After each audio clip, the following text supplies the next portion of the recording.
But I want to go to my next guest. I haven't seen him in a while. I'm glad that he can join me. Daniel Lazare. Daniel Lazare is an independent journalist, author, best known as a critic of the U.S. Constitution, American politics, government, and social policy in general. He has written several books, including The Velvet Coup, America's Undeclared War, and more. Daniel, man, welcome. How you doing, man? You doing okay this morning? I'm doing fine. How are you? I'm doing good, and I'm glad that you could join me. Thank you for this. Um, I would like to cover European politics. I have been annoyed, upset by the fact that Europe has taken this, as my last guest called it, childish position on the Great Patriotic War, Victory Day, whatever you want to call it. And from my point of view, the amount of blood that was shed in order to beat back the Nazis should be something that is sacred. And the fact that the world was able to come together to do it. France, America, Russia, or Soviet Union, China, the United States, all of these countries effectively formed a giant fist in order to beat back the Nazis. And Europe has taken this very different tact towards this, even going after people who want to go to travel to the parade and the celebrations. And this has taken a different form too. And just one last point. The way that they've wielded, let's say, far-right neo-Nazis or Banderites, or let's say far-right parties, to hurl against Russia in this way, even going after countries and let's say political parties that don't want to fall in line. So Romania being a really good example, Marie Le Pen being another example, the AfD in Germany being another example. The AfD, they've effectively called it, if not a criminal organization, but they put it under a heading that would allow further investigation into the organization, further oversight. Karlin Gorgescu, they got rid of him, but a person similar to him won the election. So there's that. And then you get Marie Le Pen and the party in France, the National Rally, who has also been skeptical of this conflict, where they've effectively criminalized Marie Le Pen, where she can't run for another 7 years, with the notion that her political party was most likely going to be the party to win it. That's astonishing. Give me your take on this strange turn of Europe in the way that they've been acting over the last several months or years. Well, everything is falling apart in a really spectacular way. It's happening in this country. It's happening in Europe. It's happening other places as well. The neoliberal order is just going belly up in a way that I think is amazingly similar to the way the international communism went belly up in 1989 to 91. I mean, the Warsaw Pact suddenly disappeared. Yeah. This was a huge military force that supposedly, spread fear throughout Europe, and then suddenly was poof, it was no more. I think NATO is in big trouble, but even more important, the politics that NATO represents are in big trouble. The Romania is the latest, but really the best example so far, where they pulled out all stops to try to stop this far right candidate named Kalin Georgescu. Is that how you pronounce it? Georgescu? Yes. Yeah. And as far as I know, Georgescu. Yeah. Anyway, they canceled the election. They banned him from running, and the maneuver backfired. Royally. And the reason and what's going on is that NATO is building the biggest military base on the Romanian Black Sea, the biggest military base in all of Europe, even bigger than Ramstein in Germany. It marks a dramatic eastward expression of a NATO firepower. It'll command the entire Black Sea. It's a highly aggressive move towards Russia, and it lies directly opposite the Russian naval base. It's Sevastopol, which I think is the real reason for this entire conflict. By the way, going back to 2014, Mm-hmm. Wait, real quick, explain that. You meaning basically taking over Ukraine with the idea of taking Sevastopol? Yeah. I mean, Sevastopol is a naval base going back to Catherine the Great in the late 18th century. It's the most important naval base. It's probably Russia's most important naval base. And after Ukrainian independence, Russia operated it under a long-term lease from the Ukraine. It actually was in Ukrainian territory prior to 2014, and the whole purpose, one of the chief purposes of the Euromaidan putsch in February 2014 was essentially to eliminate that base, which would have eliminated, would have cut back dramatically Russian naval power. And of course, NATO is behind it. NATO is thirsting to take over Sevastopol and turn it into a NATO base. I mean, that would have been like one of the great, NATO victories. Yeah. The Germans succeeded in conquering Sevastopol in 1942 after a bloody siege that lasted 6 months. But NATO would have succeeded where Hitler had failed. But anyway, we know that that nationalist effort was beaten back, and Crimea came under Russian control, and Sevastopol was now under Russian control. But this base they're building in Romania will be directly opposite. So it really ups the confrontation. Except that Georgescu, was a fly in the ointment.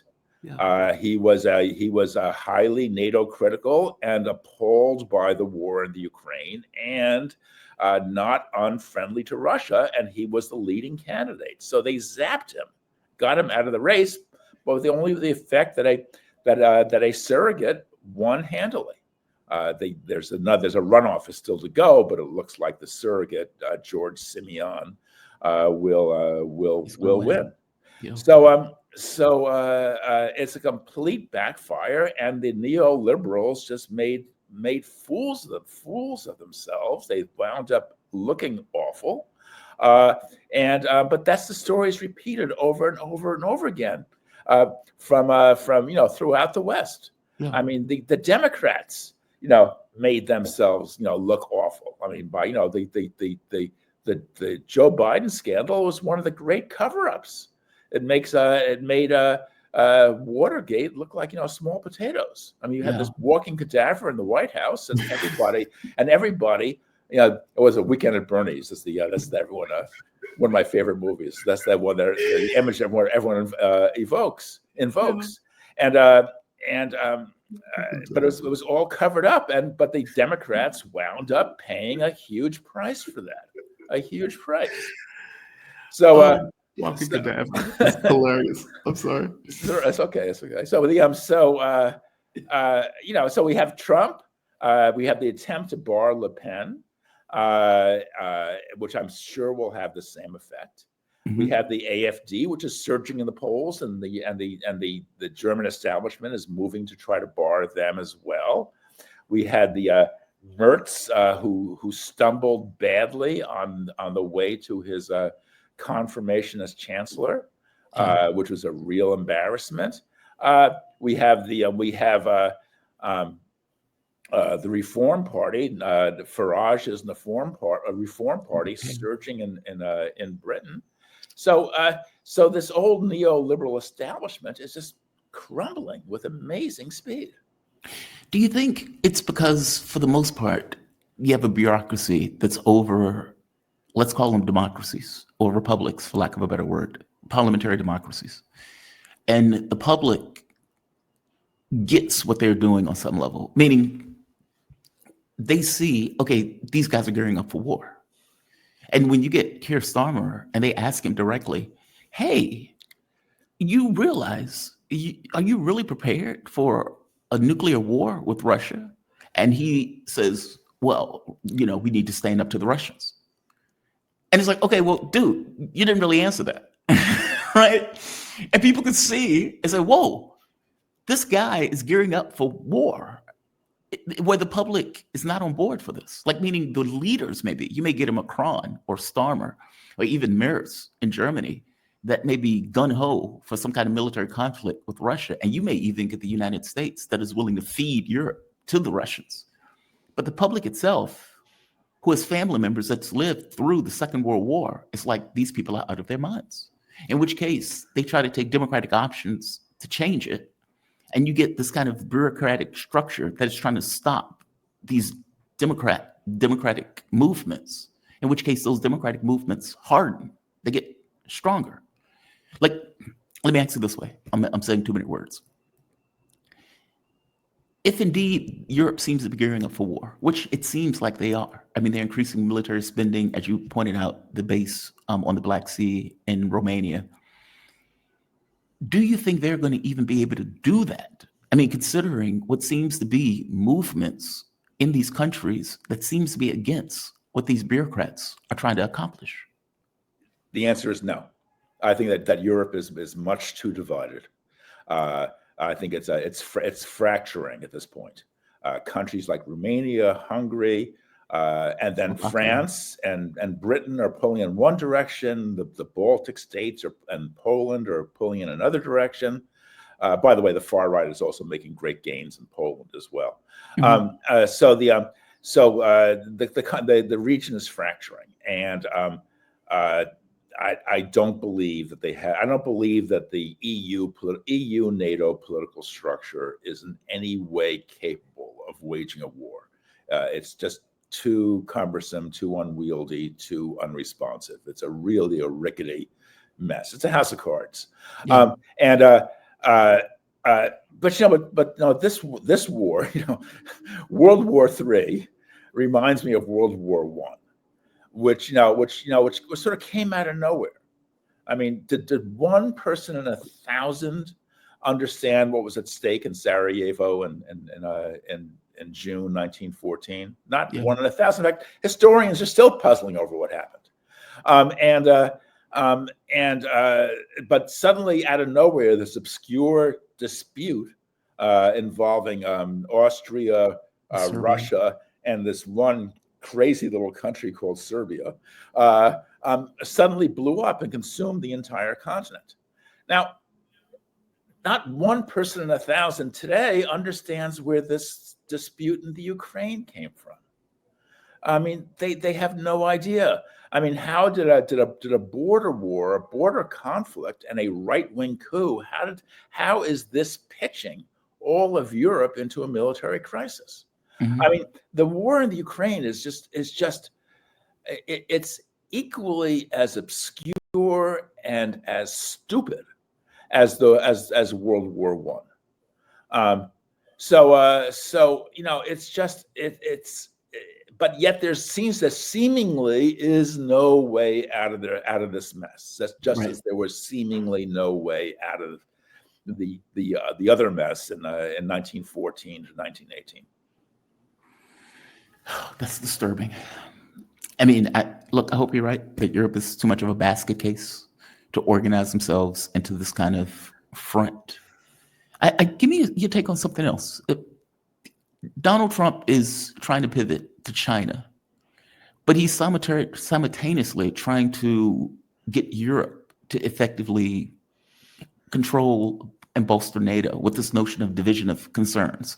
Okay, we're going to deal with China. We want to freeze this conflict. We want you, Europe, to effectively take the lead in it, and we will come back to it after we deal with China. That seems to be what the plan is for all of this talk about multipolarity.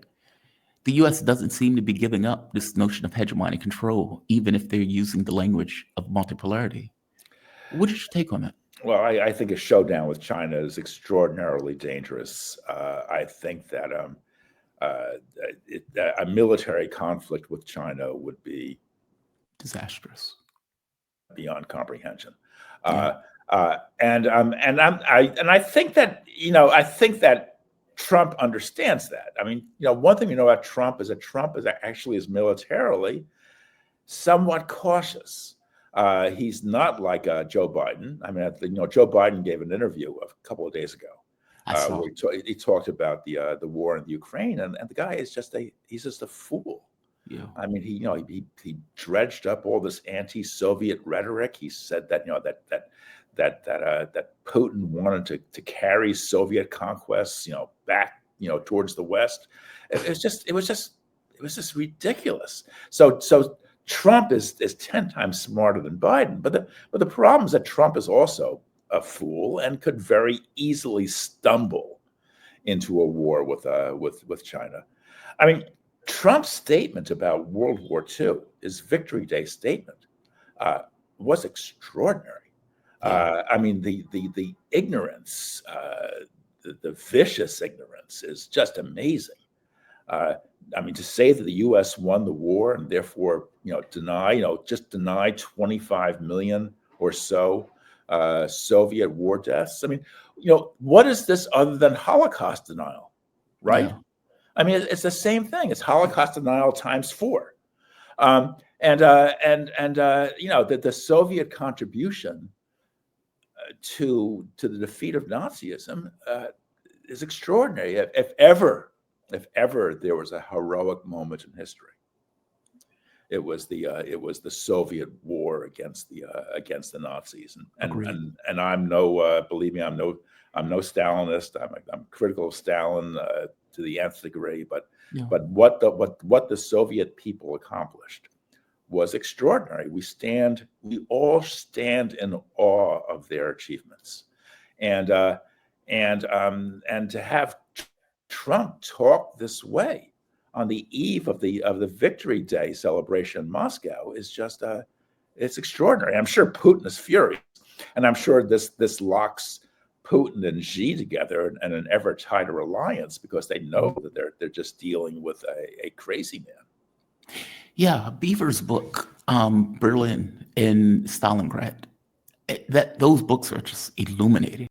And there's a quote in that book where he points out, I think it's at the very beginning, that what the Soviet soldier was willing to accept was something that was incomprehensible to Western troops.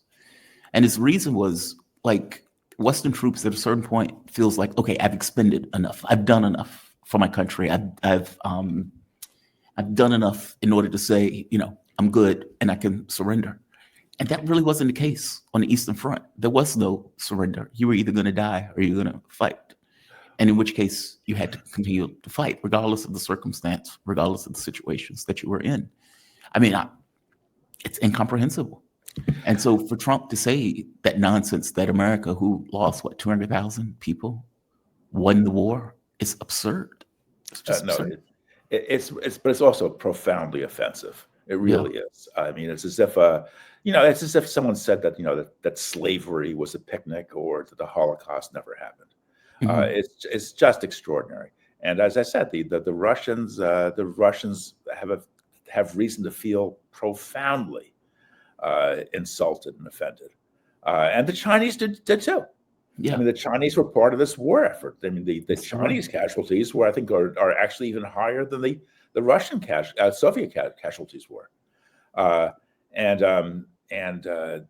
to this day in China they still sing patriotic Soviet World War II songs, and so I mean, this just locks Xi and Putin in a tight race. Wow. It's just amazing to me that this has been taking place in this way. Maybe you know this. Why did Khrushchev give Ukraine Crimea? The Crimea. I actually do know something about that. Please.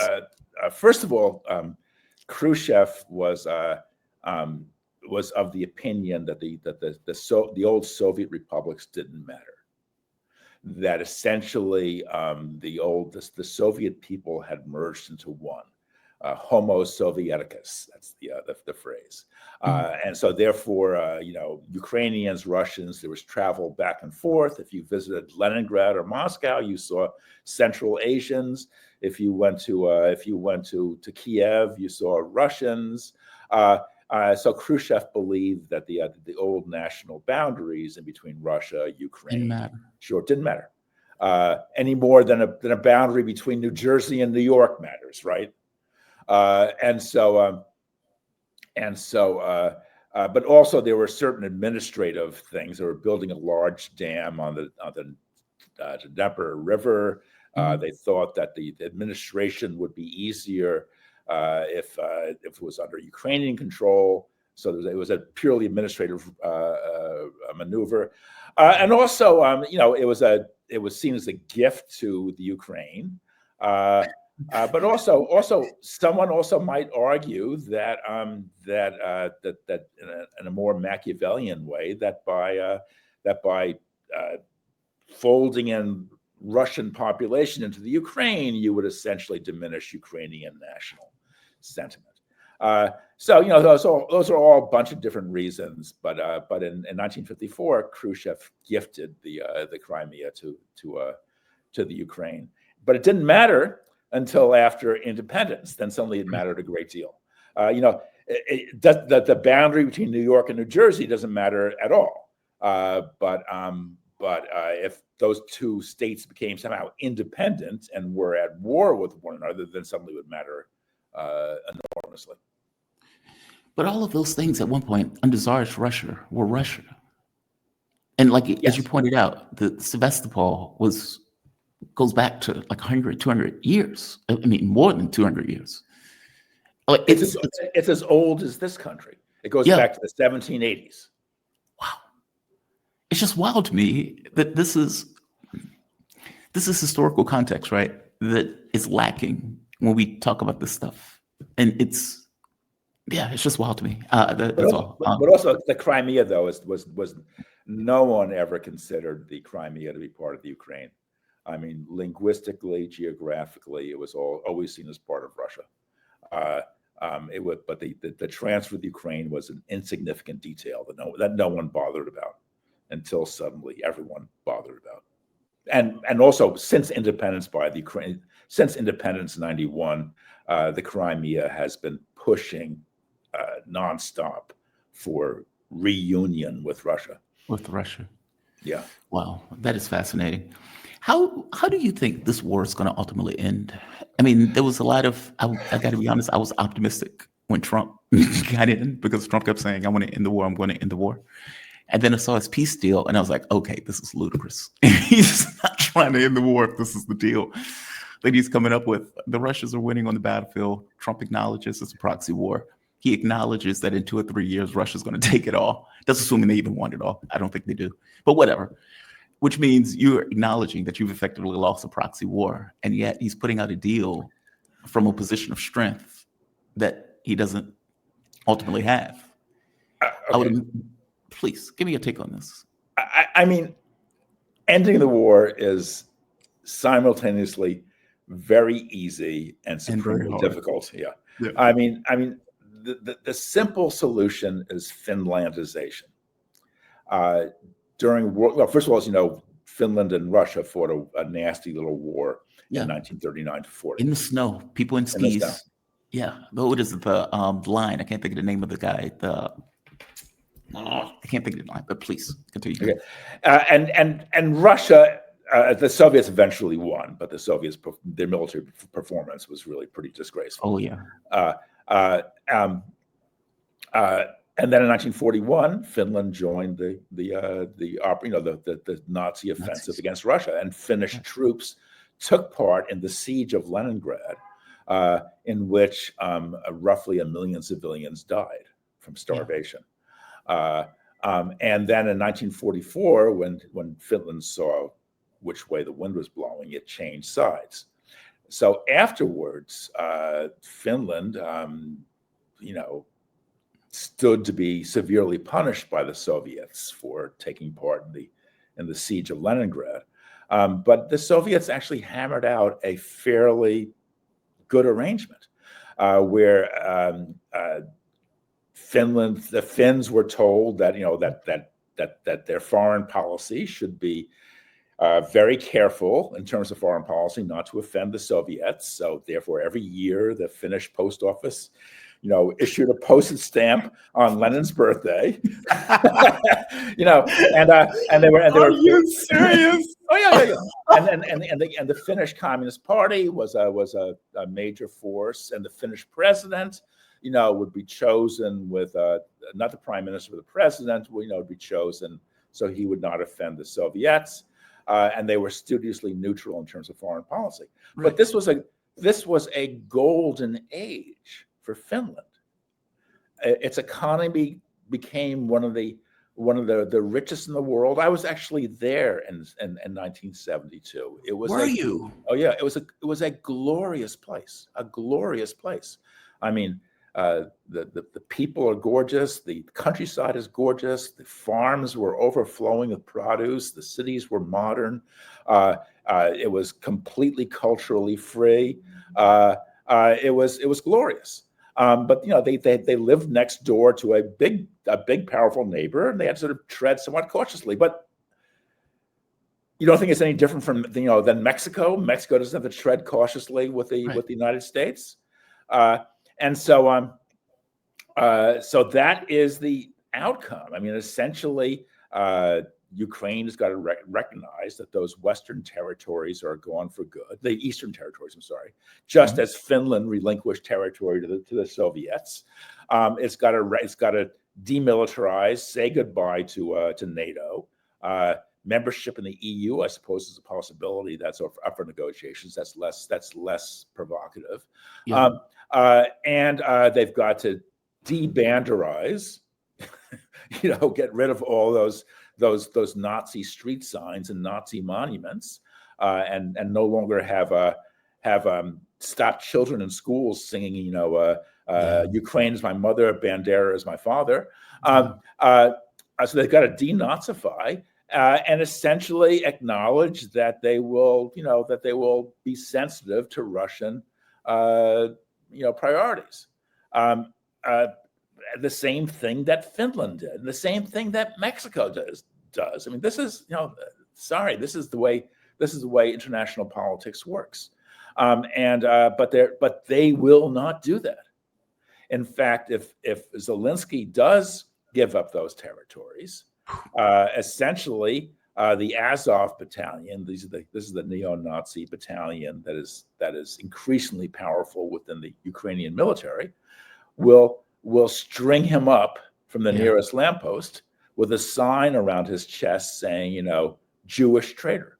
Yeah. I mean, and that is the future. Now, so this war is not going to end. That's the horror. Wars are easy to start and really hard to finish, and this war is not going to end. So hundreds of thousands more will die.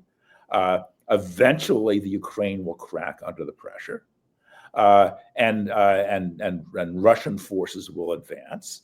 But when that happens, there could be explosions in Eastern Europe. We have the political crisis in Europe will accentuate, or there's also a possibility. I think it's much less likely, but certainly a possibility of Russia cracking. I mean, the Russian, we saw that with the Wagner battalion. Prigozhin, Prigozhin. The Russian structure is not totally stable either. But in any case, this is not going to end well. It's going to drag on. The crisis is going to intensify. The war will intensify, and hundreds of thousands more will be sacrificed. And for what? Because the Americans backed a neo-Nazi coup in February 2014. I mean, this is all Victoria Nuland's fault, essentially. This is so pointless. Just send Putin a post-it on his birthday. No, stamp. Give Putin a stamp on his birthday. Yeah. I don't want to let Putin off the hook. I mean, believe me. I mean, you just don't invade other countries. But what are you supposed to do? Like, if no one has ever given me an alternative for that. If you get a situation where a neo-Nazi group overthrow a country on your border, NATO is directly involved in it. They're taking options to surround your country, creating this kind of Hobbes choice where they want to use Ukraine as a platform to invade. What do you do? Yeah, and the invasion hasn't worked either very well. But you're right. I mean, there's no doubt that Russia was maneuvered into a war. I guess what I'm asking is, what is the political solution to that? Europe is telling you, hey, you don't get security guarantees. We don't even have to listen to you. And I suspect a lot of this has to do with the Soviet Union collapsing, where they think Soviet Union collapse, Russia's a gas station or a gas can masquerade as a country. They're Nigeria with snow. That is the way that Europe was thinking about this. If you remember, Putin was putting out a plan saying, hey, here's my plan for new security architecture of Europe. Let's talk about it. They were like, we don't have to talk about it. We don't care. We don't care what your plan is. And even when they put out the Minsk agreements, 1 and 2, Merkel, Hollande comes out. We lied. We did these agreements purely allow Ukraine to build up the largest military in Europe. Meaning, if you're the Russian president and you see them doing this, and they are blowing you off in every turn where you're trying to have some kind of negotiations, what do you do? You're absolutely right. You're completely correct, and there is a certain kind of inevitability to this whole thing. The Soviets, I believe that 40 border wars broke out in the former Soviet Union starting in 1989. Mm-hmm. I mean, there were vicious little wars everywhere. Most of them didn't even make the news. You know, Abkhazia was one, for example. This is breakaway province in what was once northern Georgia. Yeah. That was a war that erupted in 91, 92. That was a vicious little conflict, absolutely vicious. And there were other border conflicts, and essentially the U.S. had a finger in many of these things. We know the U.S. neocons were backing the Islamic fundamentalists in the second Chechen war. So they were encouraging this. And then in 1998, Zbig Brzezinski came out with this bestseller, very unusual for a foreign policy book to be a bestseller, called The Grand Chessboard, in which he outlined a sweeping strategy in which the U.S. would arm Ukraine, break Russia up into 3 separate entities, gain unrestricted access to Central Asia and its natural resources, and then use that geographical advantage to confront China from 3 sides. Yeah. In other words, from Central Asia, from Siberia under the control of a Russian U.S.-controlled Russian neo-colony, and from the South China Sea. So the whole purpose of the Brzezinski strategy was to break up Russia and solve the China problem once and for all. And that was clear, and that's clear. It's all there in black and white, and this is not paranoia. But Brzezinski laid it out quite clearly, and Brzezinski was a huge factor in U.S. foreign policy, in some ways rivaling that of Kissinger. So that's my point, right? Like, these people are sociopaths, and so if you were in Russia and you're watching this, hell, Putin might have even read the book, right? And you're seeing this, and there's no political out. Like, that's what I'm stuck with, because I agree with you. This war is senseless. And I remember being at the radio station thinking to myself, all of these people are dying. For what? And it's geopolitical interests. It's really capitalism. I mean, essentially, in 1991, with the advent of the unipolar war, the U.S. saw that it had an opportunity to do what no other imperial power had ever done before. That was to conquer the entire globe. Yeah. I mean, Alexander the Great set out to conquer the globe and conquered a fairly big piece of it, but it was not the entire globe. Yeah. But the U.S. set out to conquer the entire globe, and at the time it didn't seem to be unrealistic. And so the U.S. essentially, just steamroller, was determined to steamroll over any opposition. And when when Yeltsin was a handmaiden to U.S. power. When he finally is stiffened, his back stiffened, and he appointed Putin to take his place, the U.S. was hostility, started rising immediately. In December 2012, Muammar Gaddafi, if you recall, was killed by a mob, sodomized with a machete in October 2012. Hope I'm getting my dates right. And in December 2012, Hillary Clinton informed Putin that his running of elections was intolerable. And I think that Putin quite reasonably interpreted that as a threat. In other words, watch out, because you're next. Yeah. Right. And U.S. behavior grew increasingly aggressive, provocative. The U.S. ambassador was openly stirring up opposition. I mean, imagine if the Russian ambassador in the U.S. was running around the country, meeting with radical groups, encouraging, anti-Washington demonstrations, and a deep freeze settled in on U.S.-Russian relations, and of course the duel for power in the Ukraine was the next step that erupted in November 2013. That was 11 months after Hillary Clinton's message to Putin that you're next.